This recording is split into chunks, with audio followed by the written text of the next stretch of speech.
કોઈ સંસ્થાને 50 વર્ષ પૂર્ણ થતા હોય ત્યારે એ કોઈ બિલ્ડરને, કોઈ હારા એન્જિનિયરને બિરદાવવાના બદલે એક સાહિત્યકારને ને એક કેળવણીકારને આગળ વધે. એટલે હજી સરસ્વતીનું સન્માન કરતી વિચારધારા છે અજય. એટલે આ વિચારને હું ખાસ વંદન કરું છું. કારણ કે જ્યારે લક્ષ્મીજી બહુ થનગરતા હોય ત્યારે સરસ્વતીજી બિચારા ક્યાંય ખૂણામાં બેઠા હોય. તમે એ દીવો કરો ત્યારે અમને યાદ કરો. એ વખતે એમને પણ એમ કહો કે તમારા થકી અમે રૂડા છીએ, તમારા થકી આ પ્રવાહ બદલાણો છે.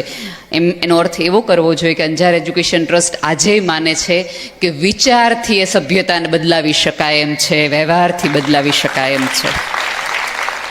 બાકી સન્માન કરવું હોય તો એમ કેટલા બધા લોકોનું કરી શક્યા હોય કે આ રાજકારણી છે, 3 વાર સતત જીત્યા છે એટલે આપણે એનું સન્માન કરી. કેટલા બધા વિચારધારાઓ છે સન્માનની.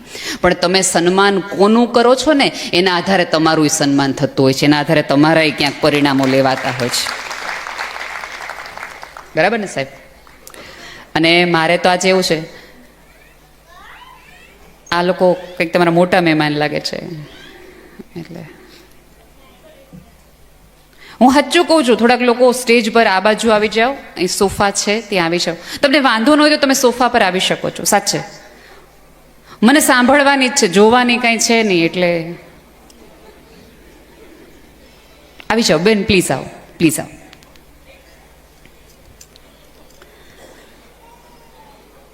માફ કરજો તમારે લોકોને એવી રીતે બેસવું પડ્યું. તો જેનું સન્માન કરો છો ક્યારેક આપણા પોતાના સન્માન કરાઈ જતું હોય છે, લખાઈ જતું હોય છે. અને મારે તો અહીંયા આવા કારનું કારણ બહુ જ વાલી શિલ્પા છે. એ મને ફોન કરે એટલે એને મને એમ જ કહેવાનું કે આ તારીખ અહીંયા આવવાનું છે. એણે મને પૂછવાનું ન હોય. ખૂબ બધો પ્રેમ. બહુ વખતે અમે મળ્યા. મેં સાહેબને હમણાં જ કીધું કે અમે લોકો ભાવનગરવાળાને એક આદત કહો કે જે કહો કે અમે છે ને કાંડે નહીં ગળે ઘડિયાળ બાંધી. તમે કહો ત્યારે અમે આવી જ ગયા હોઈએ. એટલે અમને સાચો જ સમય કહેવાનો, અમે એમાંના છીએ.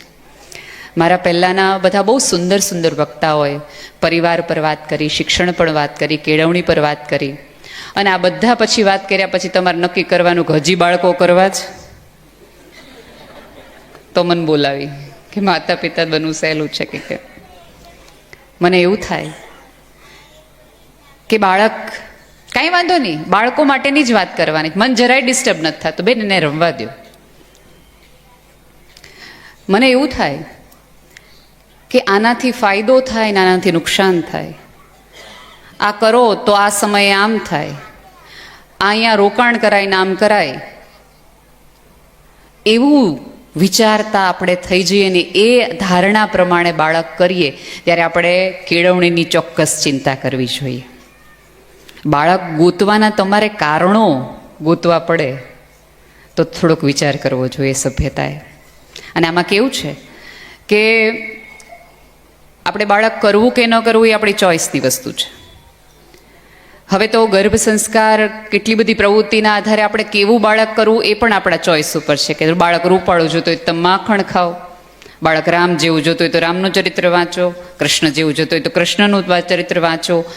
તમારા બાળકને હવે તો ડૉક્ટરો DNA આ તે કેટલું બધું આગળ વધી ગયું છે કે તમારા બાળકને કેવું કરવું છે, કઈ પ્રકારનું કરવું છે, દીકરો કરવો છે, ધોળો કરવો છે, બ્લેક કરવો છે, દીકરી કરવી છે, એને સાયન્ટિસ્ટ બનાવવું છે, એને ડૉક્ટર બનાવવું છે, કાંઈ પણ બનાવવું છે એ તમે વિચાર કરીને તમે એને ચોઈસ આપવામાં આવે છે કે તમે ચોઈસ કરી શકો છો કે મારે કેવું બાળક જોઈએ છે. પણ બાળકો પાસે કોઈ ચોઈસ નથી કે મારે કેવા પ્રકારના મા બાપ જોઈએ છે. એ તો ઉપરવાળો કંઈ પૂછતો નથી કે હે બેટા તને આ મમ્મી ગમશે, તને પપ્પા ગમશે. તો એ ત્યાંથી નક્કી ન કરીને આવે આપણે અંબાણીના ઘરે જ જવું થાય છે, અહીંયા બીજે ક્યાંય જવાનું થતું જ નથી. હે ને? બરાબર ને અજય? આપણા જેવા પૂર્વજન્મ સાહિત્યવાળો તેમ કે આપણને હરિવંશરાય બચ્ચનના ઘરે જન્મ દેજો, બાકી જોઈ જ નહીં બીજું. એમની પાસે ચોઈસ નથી મા બાપ પસંદ કરવાની. આપણી પાસે છે પસંદગી. અને બીજું કે બાળક છે ને મિત્રો, એ ચોક્કસ 24/7ની જવાબદારી માત્ર નથી, એ સ્નેહ અને આવકારનો ઉત્સવ પણ છે. અત્યારે ક્યારેક આપણે કોઈ સ્ત્રી પ્રેગ્નેન્ટ થાય એટલે આખું ગામ આવીને એને કહી જાય હવે આમ નહીં કરવાનું, હવે આમ નહીં ચાલવાનું, હવે આટલું ખાવાનું, હવે આ નહીં પીવાનું, ઓલું નહીં કરવાનું, ઓલું ન કરવાનું. એટલે એક સ્ત્રીના મનમાં એવું થઈ જાય કે અરે આ તો ઘણા બધા બંધન આવી ગયા. અને એ વખતે મૂડ સ્વિંગ તો હોય જ. અને પેરેલલ પાછું આ વિચારવાનું તો અમારે ઓલું સપનું નહીં જોવાનું, અમારે ઓલું પ્લાનિંગ નહીં કરવાનું. પુરુષને એમ થઈ જાય કે ઓકે હવે ઓલો પ્લાન આપણે થોડો કામ કરવો પડશે, ઓલો પ્લાન આમ કરી નાખવો પડશે. ક્યાંક બાળકને આપણે માત્ર જવાબદારી છે એવી રીતે લેતા શીખી ગયા. એ સ્નેહનું, આવકારનું, જગતના સુંદર બનાવવાનું એક કારણ છે એ આપણે ભૂલી ગયા. જે ઘરમાં બાળકો નથી એની દિવાલમાં વિશિષ્ટ પ્રકારનો ભેજ છે, વિશિષ્ટ પ્રકારનો ખાલીપો છે. એ આંગણાના વૃક્ષો થોડાક ઓછા ડોલે છે. અને જો કુદરતે તમને એ અધિકાર, એ ક્ષમતાને આશીર્વાદ આપ્યા હોય તો એનો તો 24 કલાકનો ઉત્સવ હોવો જોઈએ, એની માથાકૂટો ન હોવી જોઈએ. ક્યાંક બાળક આપણે આપણી ઈચ્છાઓ, આપણા સપનાઓ, આપણા આદર્શો, આપણા મૂલ્યો, આપણા અધૂરા રહી ગયેલા કામો, આપણા અધૂરા રહી ગયેલા સત્કાર્યો માટે કરીએ છીએ. ક્યાંક આપણે સિક્યોરિટી માટે કરીએ છીએ. જેમ આપણે કેમ અત્યારે ઇન્વેસ્ટમેન્ટ કરીએ કે જોઈ વિચારીને કરીએ કે આ કંપનીના શેર લેશું ને તો 10 વર્ષ પછી કામ લાગશે. એવી જ રીતે ક્યાંક આપણે બાળકનો ઉછેર, આપણો વૃદ્ધત્વ કઈ રીતે જાય એના માટે અને એની રીતે કરી આવે છે. બાળક તો યાર ધાંધલ, ધમાલ, ઝગમગાટ અને પ્રેમનો ઉત્સવ છે. બે પતિ પત્ની પ્રેમ કરવાનું ભૂલી જાય ને ત્યારે ઈશ્વર એને પ્રેમ કરવાનું કારણ રૂપે એક બાળક આપે કે યાર પ્રેમ કરવા માટે મેં તમને બેને ભેગા કર્યા છે. આ વાલ કરવા માટે, આ સ્નેહ કરવા માટે, આ ફૂલ ઉછેરવા માટે. તમે સતત કાંટાના સ્પર્શમાં હો ને ત્યારે કૂળી ચામડીનો સ્પર્શ કરવા માટે ઈશ્વર તમને બાળક આપે. કે તમે મીઠાશનો સ્પર્શ ભૂલી ગયા છો, તમે કુણાશનો સ્પર્શ ભૂલી ગયા છો, તમે રૂહનો સ્પર્શ ભૂલી ગયા છો, એટલે હું તમને બાળક આપું. પણ અત્યારે આપણા બધાની સ્થિતિ ક્યાંક એવી છે કે આજથી 200 વર્ષ પહેલાં આ પૃથ્વી પર શું થયું હતું, અંજારમાં શું થયું હતું, એ બધાને અતિથિનો ઇતિહાસ ખબર છે. પણ ગઈકાલ રાત્રે આપણું બાળક ક્યાં હતું, કોની સાથે હતું, એ નથી ખબર. 200 વર્ષ પહેલાંનો ઇતિહાસ આપણને બધાને ખબર છે. આપણો બાળક ક્યાં છે તો કે નથી ખબર. અને આપણે અત્યારે એવું બધા જ એક જુદા જુદા પ્રકારનું, હજી કહું છું કે આગળ આવી છે, પાછળ બહુ જ ગીર્દી થઈ ગઈ છે, વચ્ચે જગ્યા છે. ક્યાંક આપણે એવું માનતા અને વિચારતા થઈ ગયા છે કે બાળક આવે એટલે વાઢકૂપ આપણા સ્વપ્નાઓને કરવાની. એટલે આપણે શું કરીએ છીએ કે આપણા તમામે સ્વપ્નાઓનો બોજ એ બાળકમાં નાખી દઈએ છીએ. આપણે ક્યારેય, મને ખલીલ જીબ્રાનનું એક વાક્ય બહુ જ ગમે શિલ્પાબેન, બહુ જ મને ગમે પ્રેમથી, કે તમે તમારા બાળકનું પૃથ્વી પર આવવાનું નિમિત્ત છો, કારણ છો. એ સિવાય તમારે ખાસ કાંઈ એમાં ફેરફાર નથી. એનું પ્રારબ્ધ, એની ઈચ્છા, એના સ્વપ્નો બધું જ લઈને આપવાનું છે. પાંખો લઈને આવ્યું છે, આકાશની નિયતિ લઈને આવ્યું છે. મારે ને તમારે માત્ર એની પાંખમાં, એના પગમાં શક્તિ અને તાકાત ભરવાની છે, બાકી કાંઈ નહીં. આપણે બાળકને શરતોના આધીન પ્રેમ કરવા માંડ્યા છે. અત્યારે તમે જુઓ, બધા જ એક વ્યક્તિ છે ને એ શરતો પ્રમાણે પ્રેમ કરે છે એકબીજાને. આમ હોય તો હું લગ્ન કરું, ને આમ હોય તો ન કરું. તમને શું લાગે છે? અને અત્યારે આપણે બધા જ એવું કહેવા માંડ્યા છીએ કે હવે તો લોકો કંઈ સાચો પ્રેમ કરતા જ નથી, શરતો પ્રમાણે પ્રેમ કરવા માંડ્યા છે. ક્યારેય વિચાર કર્યો કે આખી આ ધારા બદલાઈ કઈ રીતે ગઈ? આપણે, તું પહેલો નંબર આવીશ તો સ્કૂટી લઈ દઈશ, તું આમાં માર્ક્સ લાવીશ તો હું તને આ લઈ દઈશ, તને આ સર્ટિફિકેટ મળશે ને તું મેડલ લાવીશ તો તને આ શૂઝ લઈ દઈશ. એટલે બાળકને એમ થઈ ગયું કે માતા પિતા પાસે કંઈક જોતું હોય તો કંઈક આપવું પડે. એના બદલે તમારા બાળકને કહો કે બેટા તારા ફર્સ્ટ આવવાથી કે સેકન્ડ આવવાથી તારે સ્કૂટી લઈ દેવામાં કોઈ ફેર નહીં પડે. હું તારો બાપ છું, હું તારી માં છું, તને રાજી કરવા માટે, તને વધુ સુખી કરવા માટે તમે બે કાળી રાત મજૂરી કરીએ છીએ. મને કોઈ તારા રિઝલ્ટ, હા તું આગળ હો ને ઊંચે હો ને તો આ પૃથ્વી પર સૌથી વધુ આનંદ થાય ને એવા બે જ પાત્રો છે. એનો અમને અઢળક રાજીપો છે. અને તમારા રાજીપાને જોવા માટે તમારું બાળક મહેનત કરે એમાં ફર્ક છે, ને સ્કૂટી માટે મહેનત કરે એમાં ફર્ક છે. અને એ લોલીપોપ ક્યાં સુધી આપી શકશો મિત્રો? જ્યાં સુધી એ સ્કૂટી ખરીદવાની ક્ષમતા નથી ધરાવતું ને ત્યાં સુધી જ. એક વખત એના બાજુમાં એવી હાવડત આવડી ગઈ, પોતાના ઈચ્છા પ્રમાણેનું ખરીદી શકે, જીવી શકે, પછી આપણને એ જવાબ આપે ન આપે, કારણ કે પછી તો આપણી પાસે એવું કશું નથી કે જેને આપી શકીએ. કઈ શરત મૂકશો? એના બદલે નિખાલસ પ્રેમનો એને અનુભવ આપો. એને આ પૃથ્વી પર એક વ્યક્તિ તો એવી, એક સંબંધ તો એવો મળે કે જે નિખાલસ અને નિસ્વાર્થ એને પ્રેમ કરી શકતો હોવો જોઈએ. આપણે અત્યારે બાળકોને મોટા કરીએ છીએ તો ક્યાંક ને ક્યાંક એને સતત એક એવું વાતાવરણ આપીએ છીએ કે જેમાં બાળકને એવું થાય છે કે આ જગતમાં બહુ અરાજકતા છે, બહુ અસલામતી છે, બહુ તકલીફ છે, બહુ જ કોમ્પિટિશન છે. આપણે ક્યાંક શ્રદ્ધાના ઓઠીંગણ આપણા સંતાનોને આપવામાં ક્યાંક પાછા પડ્યા. કેમ નિરાશાઓ સંતાનોને આવે છે ને? અને આપણા બધાની કેવી તકલીફ છે ખબર છે? કે ઓલી લાંબી પાઇપ હોય ને પાણી મૂકવાની, એમાં ખબર છે બહુ લાંબી પાઇપ હોય તો ન થાય, એટલે બે પાઇપને આપણે જોડવી પડે અને એના ઉપર તમારે સેલો ટેપ મારવી પડે કે કંઈક તમારે કપડું વીંટવું પડે. આપણે બધા છીએ ને કપડું છીએ, કારણ કે આપણે બધા 80s આજુબાજુના છીએ. એટલે એ પહેલાં આપણને એમ હતું કે લાગણી, પ્રેમ, સંબંધ એ મહત્વનું છે. અને હવે પછી એમ છે કે એ સિવાય બધાનું મહત્વ નથી. એટલે આપણે અંદરથી પાણી, પહેલાં જે પાણી આવતું હતું એ સડસડાટ જાય છે, આપણા પછીનું પાણી એ સડસડાટ થાય છે. આપણે સતત રોદામાં રહીએ છીએ, લીકેજમાં રહીએ છીએ, આપણી આજુબાજુની ભીનાશ આમને આમ રહે છે. કારણ કે આપણને એક ફિલોસોફી એવું કહે છે કે બાળકોને કાંઈ કહેવાનું નહીં. તમે અત્યારના બાળકોને સહેજ કાંઈક કહો અને બારણું બંધ કરી દઈએ તો આપણે ધબકારો થાય, કંઈક કરી બેસે તો. તમે જુઓ, આપણે મા બાપથી બીતા બીતા મોટા થયા અને હવે આપણે સંતાનથી બીતા બીતા મોટા થઈએ છીએ. આપણે એવા ટ્રાન્ઝેક્શન પીરિયડમાં ફસાઈ ગયા છીએ કે નથી આપણે આમ જવાતું, નથી આપણે આમ જવાતું. સહેજ કાંઈક કહીએ તો એના આળા થઈ જઈએ છીએ. શું લાગે છે કેમ બાળક આવું થઈ ગયું? ક્યાંક આપણા જ વર્તનના કારણે. આપણે ક્યારેય એવું આપણે આપણા શાસ્ત્રો કહે છે ગર્ભમાં પણ બાળક સાંભળતું હોય ત્યારે આપણે સરસ મજાના રામાયણ વાંચીએ, ગીતા વાંચીએ, ધર્મગ્રંથ વાંચીએ. પછી બાળક સામે આવી જાય તો ગાળો હે નહીં બોલવા માંડીએ છીએ. પછી ઉકારે ને તુકારે શું કામ આવી જઈએ છીએ? આપણા બાળક પાસે સફળ લગ્ન જીવનના બહુ દાખલાઓ જ નથી. અને આમાં બહુ મોટી તકલીફ ક્યાં થાય છે ખબર છે? કે સૌથી વધુ બાળકને રહેવાનું મા સાથે આવે છે.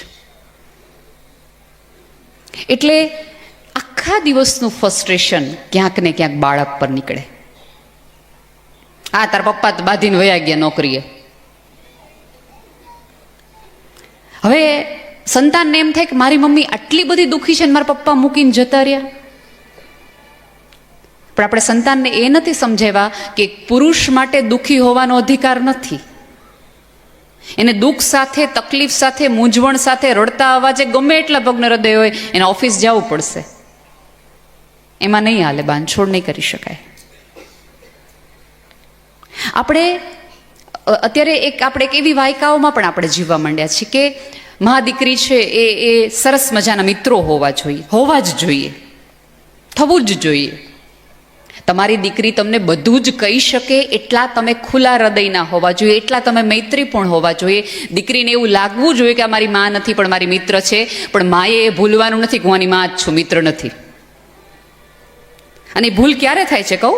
કે જ્યારે દીકરી એવું કહે કે ભાઈ મને એક આ છોકરો ગમ્યો, મને આમ થયું તેમ થયું, એટલે આપણે મિત્ર ભાવે સરસ સાંભળી લઈએ, એને આમ કરીએ, આપણને જેમ વળાતું હોય એમ વાળી લઈએ. પછી કોઈક એવી આપણી પણ ઇમોશનલ મુવમેન્ટ આવે. જેમાં આપણે એમ કહીએ કે બેટા આ તો બધું આવું જ હોય. અમે પણ પરણીને હું પહેલી વાર આવી હતી ને તો પછી અમે બહાર ફરવા ગયા હતા ને તો મનાલી અમે લોકો ગયા ને અમે બધા સાથે હતા. ત્યારે તારા પપ્પાએ મને એક સાડી નહોતી લેવા દીધી, તરત મને કહી દીધું તું બધા વચ્ચે. તે દિવસનું મને એટલું બધું દુઃખ લાગી ગયું. તે દિવસે હું એટલી બધી એકલી એકલી રડતી હતી, પણ ત્યારે મારી પાસે કોઈ નહોતું. પછી ચોથો કિસ્સો કે આ આપણે ફૈબાના લગ્ન થયા હતા ને ત્યારે બાએ એવું મારી યારે વર્તન કર્યું હતું ને ત્યારે તારા પપ્પાએ મને જરાય સાથ નહોતો આપ્યો. એટલે તમે દીકરી પાસે એક એવો પુરુષ કલ્પો છો કે જે સ્ત્રીને સુખી નથી કરતો, સ્ત્રીને તકલીફમાં રાખે છે, સ્ત્રીને મૂંઝવણમાં રાખે છે. અને એ દીકરીનો સરસ મજાનો હીરો કહેવાય એવો પિતા એમાંથી થોડા થોડા કાંકરાઓ ખરવા માંડે છે. મારા પપ્પા આવા, મારા પપ્પા. આપણી તકલીફ એ છે સ્ત્રીઓની કે આપણી સાથે થયેલી તકલીફો, મૂંઝવણો ચોક્કસ આપણે કહીએ છીએ, પણ એ દિવસે મનાલીમાં પછી ગુસ્સો કર્યા પછી પપ્પાએ 2 સાડી અપાવી દીધી હતી એ નથી કહેતા. ચોક્કસ ફૈબાના લગ્નમાં પપ્પાએ બધાની વચ્ચે આમ કીધું હતું, પણ રૂમમાં જઈને તરત એમ કીધું તારે જે સેટ લેવો હોય ને સોનાની તો મને કહે છે, આપણે લઈ આવશું ગામમાં છે. પ્રેમની વાતો આપણે નથી કહેતા, કારણ કે આપણે એમાં એમ લાગે કે સંયમ રખાય. જો તમે પ્રેમની વાત કરવામાં સંયમ રાખતા હો તો સૌથી વધુ સંયમ તો ખરાબ ને ખોટી વાત કરવામાં તમારે રાખવો જોઈએ. તો દોસ્ત એમાં રાખવાનો હોય. અને ક્યારેક ઝઘડો પતિ પત્નીનો બાળકોની સામે થાય અને બાળક એક જજમેન્ટ આપવા માંડે, બેટ મમ્મી પપ્પા તો આવું કેવા છે, ત્યારે બહુ પ્રેમથી બાળકો જો જુવાન હોય તો કહી શકાય કે બેટા તારા પપ્પા પતિ તરીકે કેવા છે મને નથી ખબર, પણ પિતા તરીકે બહુ અદ્ભુત માણસ છે, એની હું તને ખાતરી આપી શકું. એ જવાબદારી આપણી છે અને ભાઈઓની એ છે કે તમે ગમે એવું સ્ત્રીઓને બાળકોની હાજરીમાં કહી દો, તાર મમ્મીને કોઈ ખબર જ નથી પડતી, તાર મમ્મી નામ છે. એટલે બાળકને એવું થઈ જાય છે કે સ્ત્રીઓનું અપમાન ગમે ત્યારે કરી શકાય, કારણ કે મારા પપ્પાએ મારા મમ્મીને કર્યું જ હતું. સાચા અર્થમાં કહું છું કે આ એક પ્રયોગશાળા છે અને ઉપરવાળાની દયાથી બધાની પાસે બેડરૂમ હોય છે. ઝઘડવા માટે એનો જ ઉપયોગ કરો. હોલ, ડાઇનિંગ હોલ છે, એને પ્રેમનું સરસ મજાનું ટેબલ બનાવો, ધૂસાતુસીનું નહીં. અને પછી આપણે બધા ફરિયાદ કરીએ આજની પેઢી તો મોબાઈલમાં જ પડી હોય છે, મોબાઈલમાંથી મોઢું કાઢીને જોવે હું. આપણને બાંધતા, આપણે ચર્ચા કરતા. મોબાઈલની સ્ક્રીન કરતાં વધુ સારું વિશ્વ તમે અને હું એને આપીએ ને તે દિવસે સ્ક્રીનની બહાર જાય. અને સોશિયલ મીડિયાની આપણે વાત કરીએ, તમને શું લાગે છે સોશિયલ મીડિયામાં અંતે તો કોઈક વ્યક્તિ કોમ્યુનિકેટ જ કરે છે ને, અજય કોઈક સામે કોઈક માણસ જ છે ને, વાત જ કરે છે ને, ઓન સ્ક્રીન કરે કે ઓફ સ્ક્રીન કરે. શું કામ સૌને બધાને, આ મને ને તમને થી લઈને બાળકને બધાને શું કામ સોશિયલ મીડિયા ગમે છે? કારણ કે ત્યાં સ્વીકાર છે, એપ્રિશિએશન છે. ગમે એવું રીંગણાનું શાક મૂકો તો બધા અંગૂઠો દિલ મૂકી જાય, વાહ વાહ વાહ વાહ, શિયાળામાં રીંગણાનું શાક શું છે, ખાઓ તો ખબર પડે મીઠું નથી ને. પણ જ્યારે એને એપ્રિશિએશન અને હૃદય ઘરમાં પેરેલલ મળવા માંડે ને તો થોડુંક એને સ્ક્રીનની બહાર મમ્મીની આંખ જોવાની ઈચ્છા થાય, પપ્પાનો હાથ પકડવાની ઈચ્છા થાય. પણ આપણે પપ્પાને તો ફાઇનાન્સર જ રાખ્યા છે કે અમારે જરૂર પડે ત્યારે તમારે અમને અમારી પાસે આવવાનું, અને બીજું શું કરવાનું તો કે અમારે ખીજાવાની જરૂર પડે ત્યારે તમારે આવવાનું, બાકી નહીં. કારણ કે આપણે શું કરીએ, બાળક કઈ તોફાન કરે દે એટલે આવા દે તાર પપ્પાને, આવા દે, જોજે કઈ જ દો. એટલે દરેક સાંજે હજી થાકે અપાય કે ભાઈ આવે ને દરવાજો ખોલે ભેગા, આને તમે પેલા સમજાવી દો તો પછી બધું કરવાનું થાય છે. એટલે ઓલો બોસનું માથાકૂટ હોય, 3 જણાને સ્કૂટર ભટકાણું હોય, એવા ત્યારે ચોકીદારે કીધું કે અહીં ગાડી ક્યાં રાખીને બધું ફ્રસ્ટ્રેશન એક લગાવી દીધી હોય. એટલે છોકરાને એમ થાય કે પપ્પાને છે ને પ્રેમ કરતા આવડતું જ નથી, લાફા મારતા જ આવડે છે. અને પછી બાળક રડતું રડતું આવે ને મમ્મી પાસે, પછી આપણે આંખ લોતતા મારા કાનોડો મેં તને કીધું તું ને કે તું ન કરતો તોફાન, એટલે ફરી વાર બાળકને એમ થાય કે મમ્મી પ્રેમથી કેવી સમજે છે, આ પપ્પા જો. કોણે છબી બનાવી? ખડક જેવા સરસ આધાર બની શકે એવા પિતાની છબી આપણે કેવી બનાવી? તો ખીજાઈ શકે એવા, સ્વપ્ના પૂરતા કરતા એટીએમ જેવા. આપણે ક્યારેય બાળકને એવું નથી સમજાવી શક્યા કે બેટા તમે કોઈ પણ જગ્યાએ ખરીદીમાં જાઓ અને પ્રાઇસ ટેગ વગર તમે ખરીદીનો આનંદ લઈ શકો ને, એ થેન્ક્સ ટુ તારા પપ્પા. અને સાહેબ, જ્યાં સુધી કોઈ વ્યક્તિની મોંઘવારી તમારા ખીચાને ન નડતી હોય ને, ત્યાં સુધી તમે બહુ નસીબદાર માણસ છો. પણ આપણે સંતાનોને ક્યાંક આ બધું જ કહેવામાં બહુ પાછા પડી ગયા છે. હમણાં એક વોટ્સઅપમાં એક સરસ જોક વાંચ્યો હતો. એક છોકરીને પૂછ્યું એક શિક્ષકે, તારી ઉંમર કેટલી? તો કે 7 વર્ષ. તો કે તારા મમ્મીની? તો કે 7 વર્ષ. પછી થોડાક શિક્ષકને એવું થયું તો કર્યું કાકા એક લોચા લાપસી વાળો છે કે તારા પપ્પાની ઉંમર કેટલી? તો કે 7 વર્ષ. એટલે ઓલા સાહેબ એવું કીધું, બેટા એવું ન હોય, આપણા મમ્મી પપ્પા હોય ને આપણાથી મોટા જ હોય.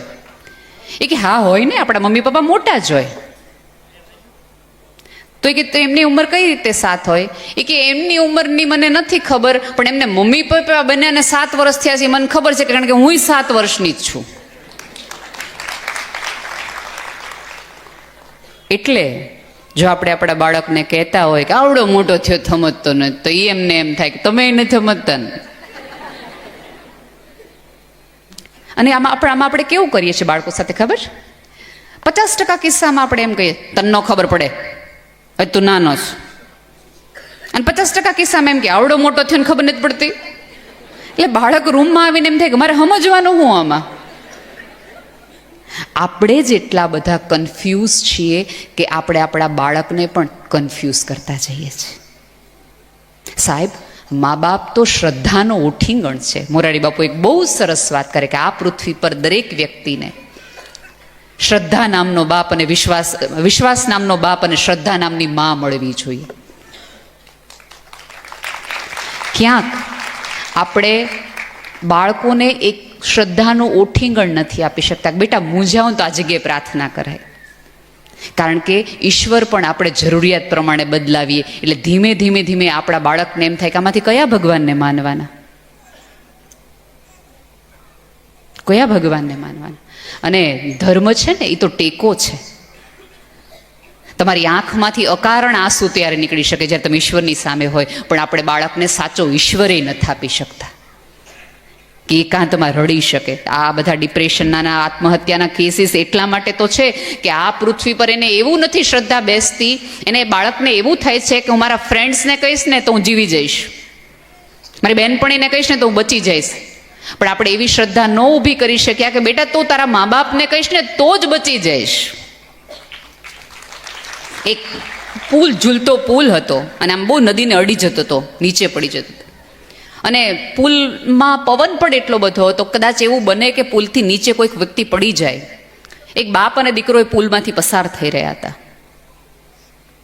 અને પુલની સ્થિતિ જોઈ, વરસાદની સ્થિતિ જોઈ, એના પવનની આમથી આમ ડાયલોગ જોઈ એટલે પિતાને ક્યાં કેવું થયું કે આ અઘરું છે પાર કરવું, પણ પાર તો કરવું જ પડશે, પૂર આવી જશે તો આપણે દિવસો સુધી ઘરે નહીં જઈ શકીએ.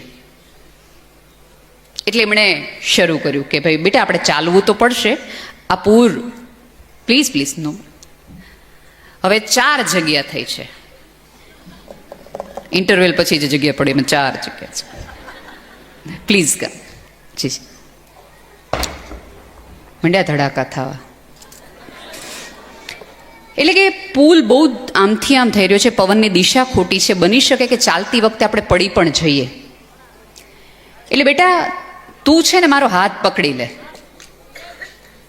પિતાએ પોતાના બાળકને, પોતાના દીકરાને એવું કીધું કે તું મારો હાથ પકડી લે, કારણ કે બની શકે કે આ પવનની દિશામાં તરફ તું નદીમાં એકબીજાથી પડવાનો થાય ને તો તે મારો હાથ પકડેલો હોય ને તો તું પડી ન જા, તને કાંઈ થાય નહીં, એવું પિતાએ કીધું.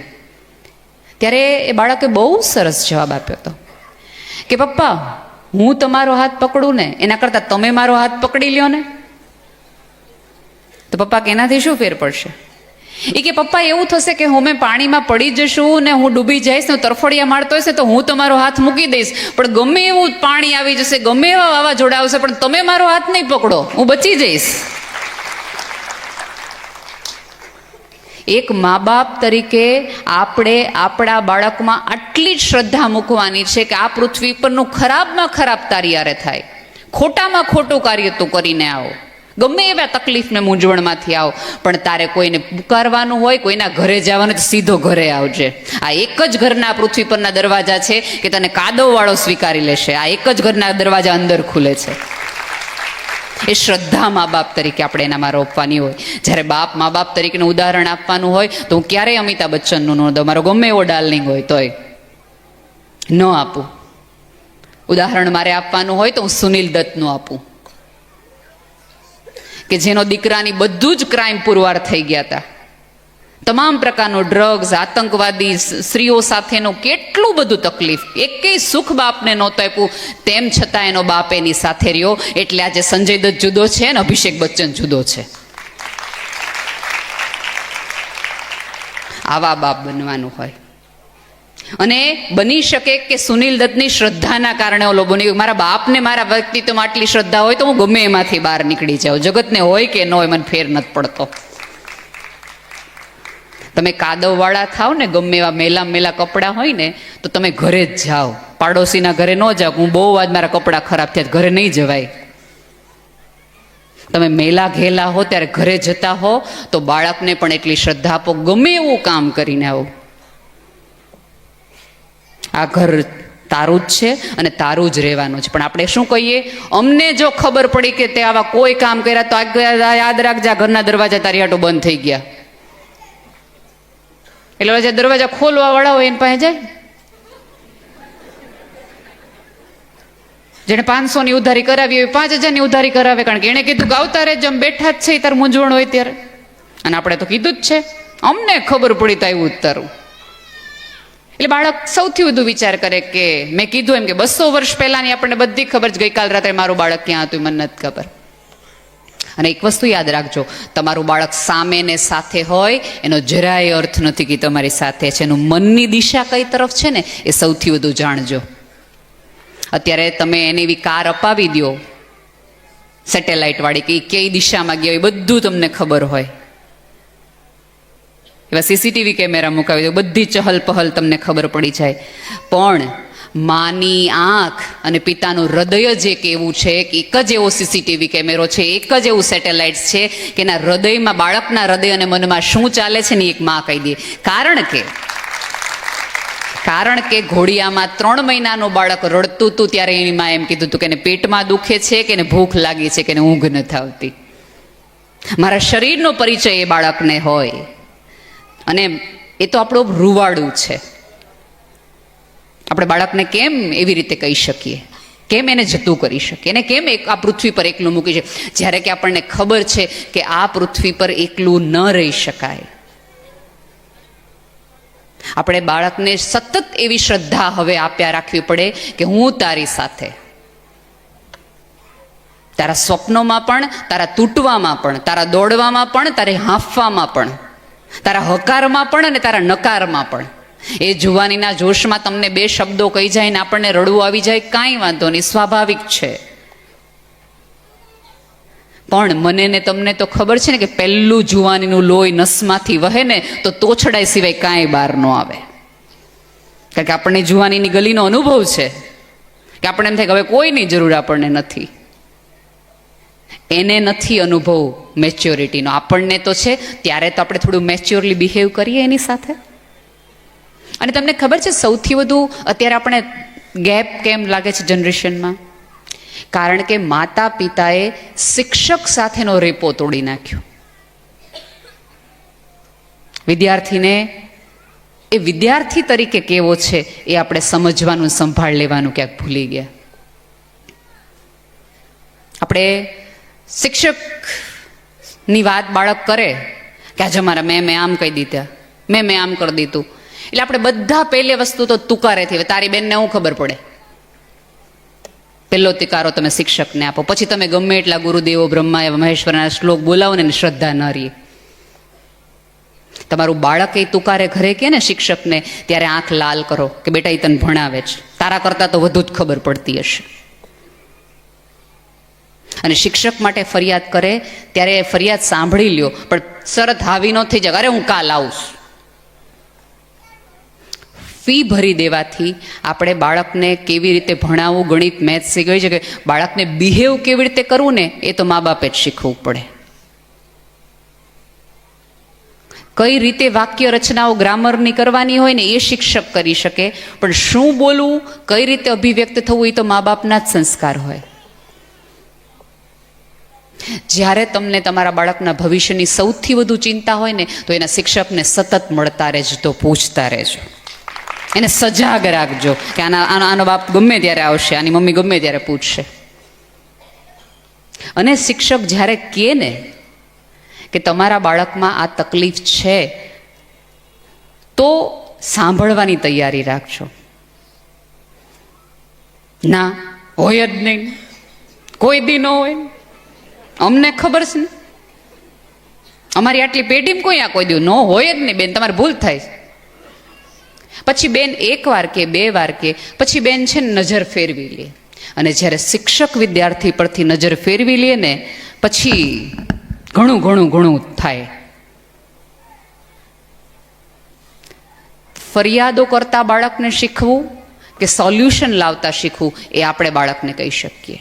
પછી એવું થશે કે ધીમે ધીમે ધીમે ધીમે તમારા બાળકને ફરિયાદ કરવાની જ મજા આવ્યા રાખશે, સતત કોકને કહી દેવાની જ મજા આવ્યા રાખશે. એવું ન કરો. બાળકને મહેનત કરતા શીખવાડો, એને સંઘર્ષનો આનંદ લેતા શીખવાડો. આપણને તકલીફ એ થઈ કે આપણા બાળકને સફળતાનો આનંદ લેતા આપણે શીખવાડ્યો, સંઘર્ષનો નહીં. બાળક જ્યારે તમારું એમ કે હું પપ્પા પહેલો આવ્યો, ત્યારે બાળકને શાબાશ બેટા પહેલો આવ્યો નહીં, બાળકને એમ કહો કે વાહ બેટા તે એટલી સરસ મહેનત કરીને એટલે તું પહેલો આવ્યો. બાળક એમ કે બાપા હું આ મેડલ લઈને આવ્યો, વેરી ગુડ બેટા, બહુ સરસ, તારી મહેનત એવી હતી, તારા ઉજાગરા એવા હતા, તને મેડલ મળે. એટલે બાળકને જ્યારે મેડલ ન મળે, કાંઈ ન થાય, ત્યારે એને મરી જવાના વયા જવાના વિચાર ન આવે, એને સંઘર્ષનો આનંદ તમે લેતા કેવડાવી દીધો, એ મધ તમે ચખાડી દીધું કે મહેનતની એ મજા હોય, એનાય પોખણા હોય, કેટલી બધી વાર હોય. રિહર્સલનો પણ એને આનંદ આપવા માંડે. પણ અત્યારે આપણે બધા, અને બીજું અત્યારે કેવું છે કે મા બાપ ઉપર બીજા પ્રકારની તવાઈઓ છે. કારણ કે બીજું કેવું છે કે અત્યારે એક વ્યક્તિથી ઘર ચાલે એમ નથી, એટલે પતિ પત્ની બંને વર્કિંગ વિમેન હોય, husband wife, working husband wife હોય. એટલે એક બધા જેવું કે અત્યારની બહેનો તો બાળકને ઘડીક ટ્યુશનમાં મોકલે, ઘડીક સ્કેટિંગમાં મોકલે, ઘડીક મ્યુઝિકમાં મોકલે, ક્યારેક ડ્રોઈંગમાં મોકલે, ઘડીક અહીંયા મોકલે, અહીંયા મોકલે, હાંજ ભળે બાળકને થકવી દે. કેવું બહુ સહેલું છે, કેવું બહુ સહેલું છે. પણ જે વર્કિંગ વિમેન હોય એણે પોતાની ગેરહાજરીમાં એનું બાળક જે કલાકો પસાર કરવાના છે એ કલાક એણે ક્યાં પસાર કરવાના, મોબાઈલની સ્ક્રીનમાં, કોકનું સાંભળવામાં, કે પાડોશીને ત્યાં મૂકવામાં, કે ક્યાંક આવી કલાઓમાં, એ બાબતનેમાં ફરક છે. બધી મમ્મીઓને ખબર છે કે બધામાં કાંઈ એનો દીકરો પારંગત નથી થઈ જવાનો. એને નહીં ખબર પડતી કે એના પપ્પાએ કોઈ દી લવ લેટરમાં દિલ હાચા નથી દોર્યા, આનો દીકરો હું ફૂલ દોરવાનો હતો. તો એ ડ્રોઈંગમાં મોકલશે, તો એ સંગીતમાં મોકલશે, તો એ ફ્રેન્ચ ક્લાસમાં મોકલશે, તો એ સ્વિમિંગમાં મોકલશે.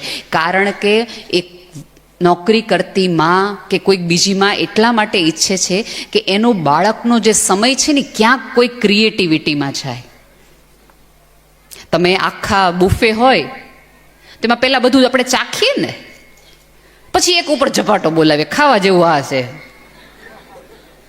એવી જ રીતે મા બાપ છે એ ક્યારેક આવા ક્લાસમાં બાળકને ટેસ્ટ કરવા મૂકે, કદાચ તું ક્લિક થઈ જાય, અને એકેયમાં ક્લિક ન થાવ. તો અત્યારે તો કેવું છે કે તમે જ્યારે લગ્નની માર્કેટમાં આવો ત્યારે હવે છોકરીને જે ગમતો હોય કહેવાનું, એટલે છોકરી એમ કે મને તો ઓલો મ્યુઝિશિયન, અરે તમને ઓલો રાગ ખબર છે કે બાળકને મૂક્યો હતો. પેઇન્ટિંગના લસરકા દેખાડે, ભલે ને પેઇન્ટિંગ આવડતું ન હોય પણ પેઇન્ટિંગમાં હું હોય એટલું તો ખબર પડે. તમારું બાળક 4 થી 5 વિષયમાં વાત કરી શકે એટલું પારંગત થતું હોય તો કરવામાં વાંધો શું છે યાર?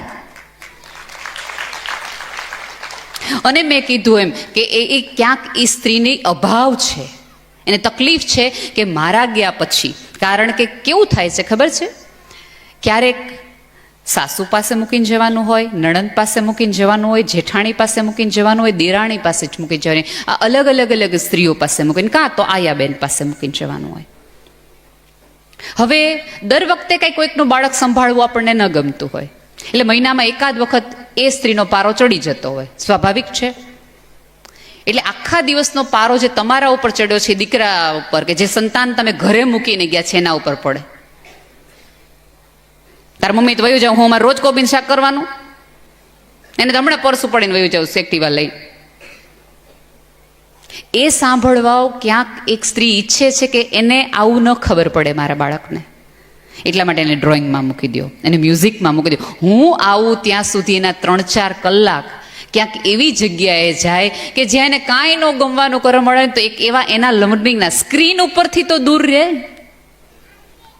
કારણ કે આપણે જુઓ અત્યારે નાના નાની દાદા દાદી શું કરતા હોય, ક્યાં કે બાળકો શું કામ એની પાસે વધુ જવા માંડ્યા ક્યારેક, કારણ કે દાદા ફોન આપે, દાદી તરત ફોન આપી દે. અને બાળક એટલું બધું અત્યારની પેઢી તો એટલી હોશિયાર છે, દાદી તમને ખબર છે આમાં શું આવે? એટલે દાદીને એમ થાય કે અરે મારા દીકરો કેવો હોશિયાર, મોબાઈલ તો આ મોકલી લે. બહુ હોશિયાર પેઢી છે ને આ તો ભાઈ. અને આપણા સંતાનો આપણા કરતા તો અપગ્રેડ વર્ઝન થઈને જ આવ્યા હોય ને આ પૃથ્વી પર. એટલે એમ કે, અને બીજું સૌથી મહત્વનું, જેમ મેં પિતા માટે કીધું એમ દરેક સ્ત્રીઓને મારે વિનંતી છે કે તમારી સાસુ માટેના તમારા ખરાબ અનુભવ હોય એટલે આપણા સંતાનોને એ ખરાબ અનુભવ કહી અને એને દાદીના પ્રેમથી વંચિત ન કરવો. આપણને સહેજ એવું થાય કે એના પપ્પાને તેને મમ્મીનું બહુ છે, મારા દીકરાને આનું બહુ થવા માંડ્યું, બહુ કરી શેર બજારમાં પછી નીચો પાછો ધડાકો આવ્યો. એટલે આપણે બાતો આવા છે, બાતો આમ કરે, બાતો આમ કરે, બાતો આમ કરે. એટલે દીકરાને એમ થાય કે અથવા દીકરીને એમ થાય કે દાદી છે ને છે તો કંઈક. પછી દાદી નામના તત્વને એ જુદી જ રીતે જોતું થઈ જાય, એની ફેરીટેલમાંથી દાદી નામનું પાત્ર જતું જાય, એક વિલન તરીકે જાય. પણ જ્યારે તમે દાદી બનો ને એનું સંતાન એને એમ કે ત્યારે એ એમ કે દાદી આવા જોઈએ, મારા આવા જ હતા ને તારા આવા જ હશે. કારણ કે આપણે એને દાદીની સમજ આપી કે દાદી આવા હોય, દાદા આવા હોય. બે હાથ જોડીને વિનંતી છે કે દરેક મા બાપને તમારા સંબંધોના ખરાબ અનુભવનું પાણી તમારા કુમળા બાળકના છોડમાં ન નાખો, જેથી એ પાણીમાં દાબતા આપતા એ ફૂલમાં ક્યાંક ક્યાંક વિષ આવે અને કોઈ ભમરા રમતા રમતા એ ફૂલ પર ન આવે. શું કામ એને આ જગતના પ્રેમની શક્યતાથી વંચિત કરો છો? આપણું બાળક અકસ્માતથી આવે, કારણથી આવે, આયોજનથી આવે, પણ ગમે એમ આવે. ફરીવાર કહું છું કે બે માણસ પ્રેમ કરતા ભૂલી જાય ને એટલા માટે ઈશ્વર બાળક આપે કે તમને હું પ્રેમ કરવાનું, આ પૃથ્વીને પ્રેમ કરવાનું, જીવનને પ્રેમ કરવાનું, એકબીજાને પ્રેમ કરવાનું એક નવું કારણ આપું. જીવી લ્યો, જીવી લ્યો. અને આ પૃથ્વી પરના કેટલાય મા બાપ, આ જગતમાં કેટલાય લગ્ન માત્ર સંતાનોના કારણે ટકતા હોય છે. ક્યારેક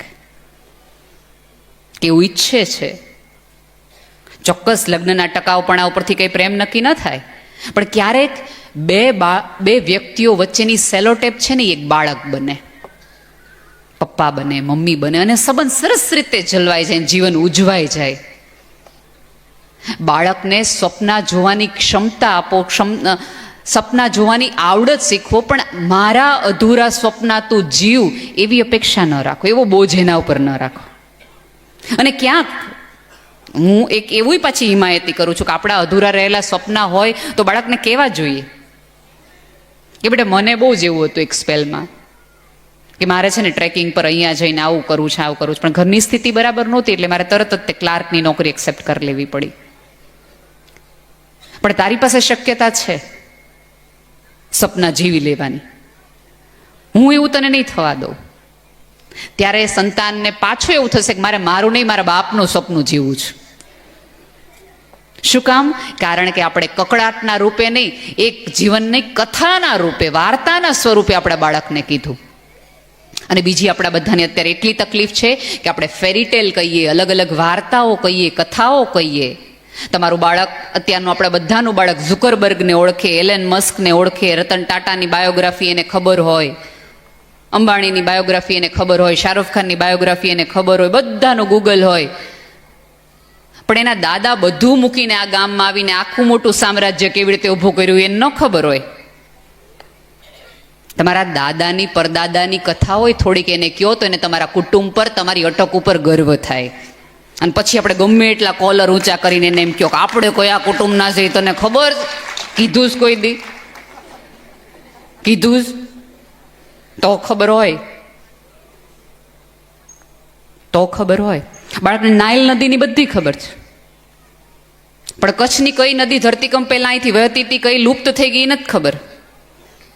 એનો અર્થ કે આપણે બાળકને આસપાસ જોવાનું ભૂલવાડી દીધું. ત્યાં જોવાનું, ત્યાં ત્યાં, અને ત્યાં જોતી વખતે જે વચ્ચે આવે એને પાટા મારતું જવાનું, કારણ કે જોવાનું ત્યાં. અને જે ત્યાં જોવે જ ને કોઈ દિવસ પહોંચતું જ નથી, કારણ કે જોવો એમ દ્રશ્ય તો દૂર જતું જાય છે, એ ક્યાં પાહેરીએ છે. પાસે રાખ્યું હોય, આજુબાજુ જોતા રાખ્યું હોત તો એને ખબર પડે સાથ સહકાર, ભાઈ બહેન શું ચીજ છે, કુટુંબ શું ચીજ છે, પરિવાર શું ચીજ છે. અને પછી આપણે કંઈક અત્યારના બાળકો તો મારા બાપ કોઈના ન થાય. કર્યા છે કોઈ દી? કોઈના ખાવા દીધા છે આપણે કોઈ દિવસ? આપણે એને પ્રેમના પાઠ ભણાવ્યા છે? નહીં, આપણે નફરતના જ પાઠ ભણાવ્યા છે. સ્કૂલોમાં પણ આપણે ક્યાંક એવું કરતા હોય છે. બાળકને આપણે પૂછીએ કે તો રિસેસમાં શું કર્યું, એટલે બાળક એમ કે આજે તમે થેપલા બનાવ્યા હતા તમારી ઓલી ફ્રેન્ડ ખાઈ ગઈ. એટલે આપણે એના મમ્મીને ફોન કરીએ, તમારી દીકરી મારી દીકરીના કેરી ખાઈ જાય છે. એટલે ઓલા બેન છે એ ઓલીની દીકરીને મારે એક તમાચો, તને આમ ખાવા નથી દેતા કે એનો તું ખાઈ જાસ. એને બદલે બીજે દિવસે જ્યારે તમે થેપલા બીજી વાર ભરો ત્યારે એક્સ્ટ્રા થેપલું આપી અને તમારી દીકરીને કે દીકરાને કહો કે બેટા ઓલી તારી ફ્રેન્ડને ભાવ્યું હતું ને તો એને ગોતીને આપજે, હં, તો બાળકને શેરિંગ આવડશે.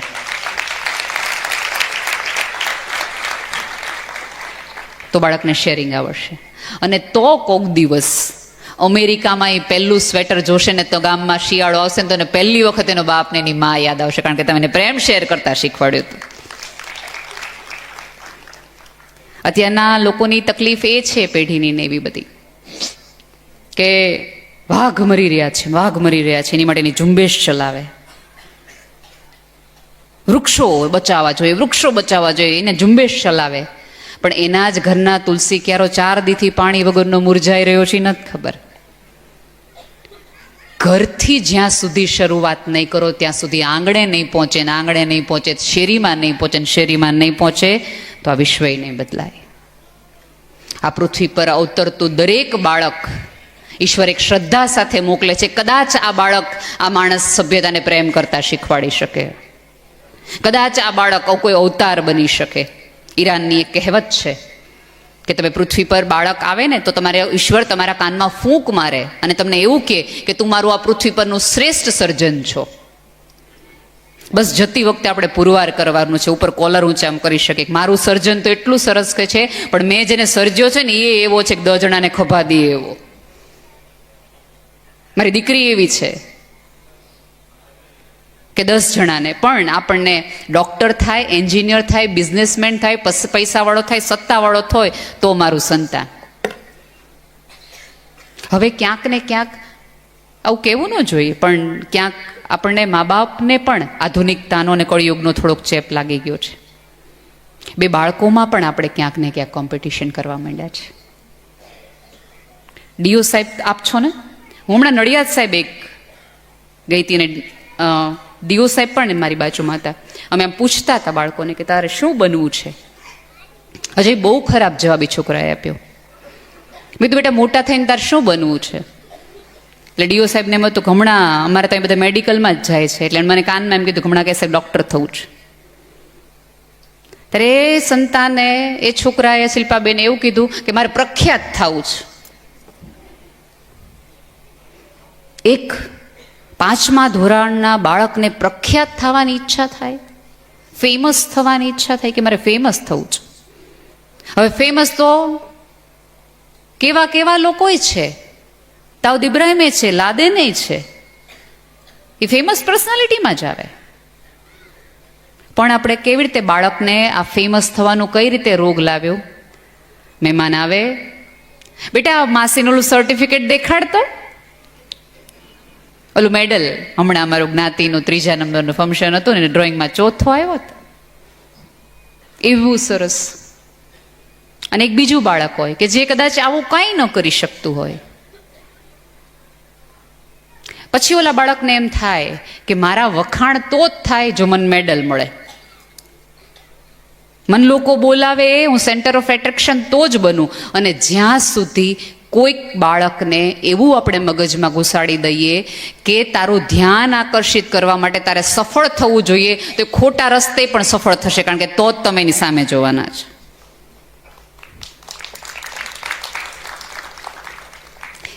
તમારું બાળક કોઈકને મદદ કરીને આવે, તમારે ત્યાં આવતા વાસણવાળા માસીને દિવાળીના દિવસે પગે લાગે, કોઈને ઉકારે તુકારે નાખીએ, ત્યારે એનું સન્માન કરું, શાબાશ બેટા. તો તમે એને માનવતાના પાઠ શીખવશો. તમારું બાળક નાનું હોય, લાડો ખાતો હોય, કામવાળી દીકરીને અડધો આપે ને, કીધું તું ને જવાનું તને, ચીટીઓ ભરીએ આપણે, ડ્રાયફ્રૂટના લાડવા ન્યા દઈએ બોલે.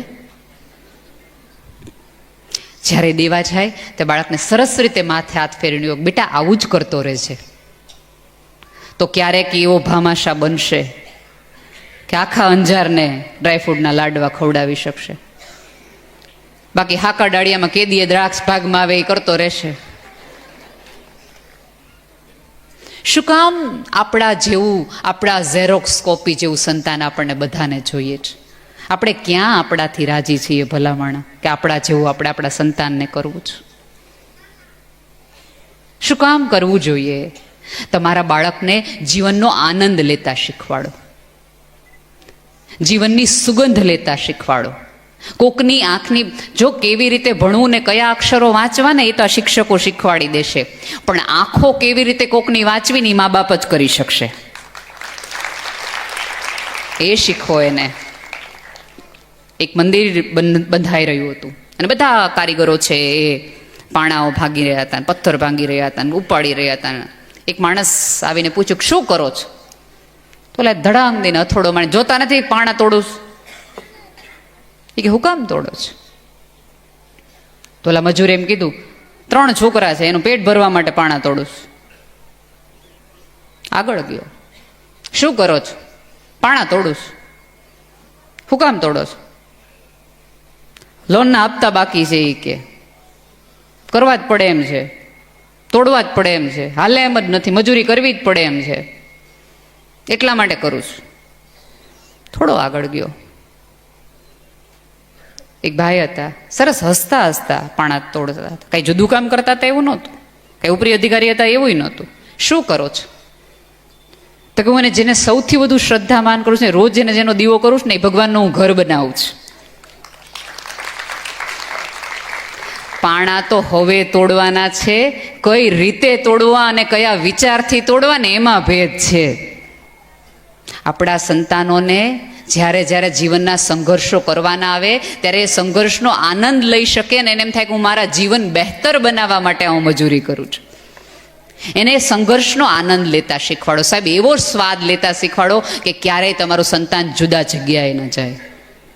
અત્યારના સંતાનોને ડ્રગ્સના રંગોની જરૂર એટલા માટે મળે છે કારણ કે એક મીઠાના ટપકા જેવું જીભ ઉપર આવે ને તો મગજમાં આમ રંગો રંગો રંગો દેખાઈ જાય છે. કારણ કે મા બાપ તરીકે, શિક્ષક તરીકે જીવનના વિદ્યાર્થીઓને આપણે જીવન કેટલું કલરફુલ છે એ બતાવવામાં નિષ્ફળ ગયા, એટલા માટે ઓલા તરફ ગયો. આપણે એનો અભાવ ન પૂરી શક્યા, એનો ખાલીપો ન ભરી શક્યા, એની સભર ન કરી શક્યા, એટલા માટે. પ્રેમ, હૂંફ, લાગણીથી, જીવનથી, સ્વપ્નાઓ જોવાના, આકાર લેવાથી બાળકનું હૃદય ભરો ને તો એને જીવવાની મજા આવે. અત્યારના બાળકો ક્યાંક ને ક્યાંક તમે જુઓ હસતા ભૂલી ગયા છે. અત્યારના બાળકને સૌથી વધુ તકલીફ મને એમને જોઈને જો દુઃખ થતું હોય ને તો એનામાં વિસ્મય નથી રહ્યું. ક્યારેક એવું બને કે આવા 80 વર્ષના દાદાની આંખમાં જેટલું વિસ્મય હોય હે આવું હોય, એવું વિસ્મય 7 વર્ષના છોકરાની આંખમાં આપણે હવે નથી જોતા. મારી ભત્રીજી નાની એવી છે, મેં એને ફેરીટેલ દેખાડી તો એણે મને એમ શું કીધું ખબર છે? મને કે ઘોડાને કોઈ દી પાંખ હોય? અને અમે 20 વર્ષના થઈ ગયા, ઘોડામાં પાંખવાળો કોક આવશે ને અમને લઈ જાય. તમે જુઓ, એ પેઢી ફેરીટેલમાંથી હવે વાસ્તવિકતા ગોતવા માંડી. એના સ્વપ્ન જોવાની ક્ષમતા ઓછી થઈ ગઈ, એનું વિસ્મય વયું ગયું. હા, ઘોડાને પાંખ ન હોય, પણ તમારા વિચારો તમે એવા રાખો કે ઘોડાને ઉડતા કરી શકો. એ કલ્પના છે ને દોસ્ત. ફેરીટેલ આઇન્સ્ટાઈન એકવાર બહુ સરસ, એક બેને એરપોર્ટ ઉપર આઇન્સ્ટાઈને એવું પૂછ્યું હતું કે મારા બાળકને તમારા જેવું કરવું હોય તો શું કરી શકાય? આઇન્સ્ટાઈને એમ કીધું કે ટેલ ધેમ સ્ટોરીઝ. એટલે બેનને કંઈ ખાસ મજા આવી, વાર્તા કહીને કોઈ મોટું થયું જ. એટલે બેને ફરી વાર પૂછ્યું કે એમ નહીં, પણ આમ તમારા કરતા વધુ બુદ્ધિશાળી કેવું બનાવવું હોય તો શું કરવાનું હોય? તો કે ટેલ ધેમ મોર સ્ટોરીઝ. એને વધુ વાર્તા કયો, એને વાર્તામાં શ્રદ્ધા મૂકતા શીખો. એને કહો કે તારા દાદા છે એ સાવ 2 કપડે આ ગામમાં આવ્યા હતા, ત્યારે જો આપણે 4 માળનું મકાન છે. એને કહો કે ઓલા ભાઈ છે ને દરેક વસ્તુ એને કથાની જેમ પીરસો. આ તો કથાઓનો દેશ છે ભારત, કે આખું વિશ્વ છે ને એ અણુઓ નહીં પણ પ્રેમ પ્રકરણની કથાઓનું બનેલું છે. આજે પણ આપણે રામની કથાઓ, બાપુ 909મી કથાઓ આ 77મા વર્ષે કરે છે, કારણ કે એ કથામાં રસ છે એટલા માટે. હજી કહું છું, તમારા બાળકને શ્રદ્ધાનું એકાદ ઠેકાણું આપજો. તમારા ગયા પછી પણ એને આંખ મીચીને કોકને નમન કરી શકાય ને એવી એકાદ મૂર્તિમાં આસ્થા આપજો. એકાદ એવો ભગવાન આપજો કે તમે આ પૃથ્વી પર આપણે ન હોય ને તેને રડવા માટે કોક જોઈએ કે આને કહી દો ને તો એ બધું પૂરું થઈ જાય. આના ચરણે એકાદ અરજ ગયું હોય ને તો સારું થઈ જાય. ઘરેથી જાઓ, તમારા સાસુ માટે કે સાસરા માટે તમને ગમે એટલા અણગમા હોય, જાઓ ત્યારે ભલે બધા એવું કહેતા કે આમાં પગે લાગવું શું છે, પણ ધીમે ધીમે એક સન્માન છે, એને સરસ રીતે પગે લાગતા થઈ જાઓ. કારણ કે તમે જ્યારે પગે લાગો છો, તમે સન્માન આપો છો, પછી એક હદથી વધુના ઉપરના વાક્યો તમે એ પાત્રને ક્યારેય નહીં કહો. એક આમાન્ય એક મર્યાદા સરસ રીતે જાણો. મિત્ર બનવાની કોઈ જ ના નથી, બનો જ, મિત્ર જ બનો. એને ચોકીદારની જરૂર જ નથી, માતા પિતાની જરૂર છે. પ્રેમ કરો, હૂંફ આપો, મિત્રતા બનો, બનો જ, પણ એને એકબીજાનું સન્માન કરતા પણ શીખવો. આપણાથી મોટા હોય એનુંય તે મોટાનું સન્માન કરતા શીખવો અને નાનાની સંભાળ લેતા શીખો. જેની પાસે ઓછું છે એના દાખલા આપતા શીખો. આપણી તકલીફ એ છે કે આપણે દર શનિવારે આપણને ગમે ને એવી જગ્યાએ બાળકને લઈ જાય છે, બાળકને ગમે છે એવી જગ્યાએ આપણે એને લઈ નથી જતા. અને જો લઈ જવાની હોય, એમ કે મને જમ્પિંગમાં લઈ જવાનું, તેમ કે બપોર હોઈ જાય તો જમ્પિંગમાં લઈ જઈશ. ગીવ એન્ડ ટેક, પછી આપણા ઉપર આવે ગીવ એન્ડ ટેક. શું કામ એને એક સારા માણસ બનવાની શક્યતામાંથી આપણે ગુમાવી રહ્યા છીએ. છેલ્લી એક મારી વાત કહીને પૂર્ણ કરું. એક શિક્ષકે આવું હશે અને સુવર્ણ મહોત્સવ જ હશે ને એમ કીધું હશે કે તમારે બધા નિબંધ લખવાના જ ને, નિબંધ છે ને એ આપણે સોવેનિયરમાં છપાવવાના છે. તમારે મોટા થઈને શું થવું છે, કે મોટા થઈને શું થવું છે એનો તમારે નિબંધ લખવાનો. છોકરો આવ્યો નિબંધ લખીને, 4 દિવસ બધા બાળકોને આપ્યા હતા. એવો સરસ નિબંધ લખીને આવ્યો, અને છોકરાને બધું કે આપણો નિબંધ તો છપાવવાનો જ થાય છે એવો લખ્યો છે. એટલે શિક્ષક ગોથો ઓળી ગયો એમ નિબંધ વાંચીને કે આવો આટલી બધી ભૂલો, ગ્રામરની, રસવાઈની, દીર્ઘાઈની, વાક્યોમાં કાંઈ મળે નહીં. ઘડીક એને ડૉક્ટર બનવું હોય, ઘડીક એને એન્જિનિયર બનવું હોય, ઘડીક એને માણા બનવું હોય, કેટલું બધું એમ. એટલે શિક્ષકે વિદ્યાર્થીને બોલાવ્યો કે નિબંધ સરસ લખાણો છે. શિક્ષકને એમ થયું કે બાળકને ડિસહાર્ટન આપણે નથી કરવું, આટલા ઉત્સાહથી રમતો દેવા આવ્યો હતો ને 3 પાના, એટલા નિબંધ સરસ લખાણો છે બેટા. નિબંધના થોડાક વખાણ કર્યા કે એમાં તે પેલો ઓલું ડૉક્ટરવાળી વાત કરી છે, ખરેખર ડૉક્ટર મદદ કરવું જોઈએ, માણસને મોટું કરવું જોઈએ, ખરેખર સરસ તે લખી છે. પત્તે પાછી ઓલા એન્જિનિયરની વાત લખી છે, પુલ બનાવવા માટેની વાત લખી છે, બહુ સરસ બેટા તે લખી છે ખરેખર. એટલે પછી છોકરાને એમ થયું કે ઓહો આટલા બધા વખાણ થતા હોય તો આપણે શિક્ષકને સાચું કહી દેવું જોઈએ. કે શું થયું છે? એ કે બેન, મારા મમ્મી ને મારા પપ્પા અમે ત્રણેય ભેગા થઈને આ નિબંધ લખ્યો છે. ત્યારે શિક્ષકે એમ કીધું, સાચું કહું, મને એમ લાગ્યું કે એક માણાથી આટલી બધી ભૂલ તો ન થાય, આટલી બધી ભૂલ કરવા માટે 3-4 જણા તો જોઈ ભેગા.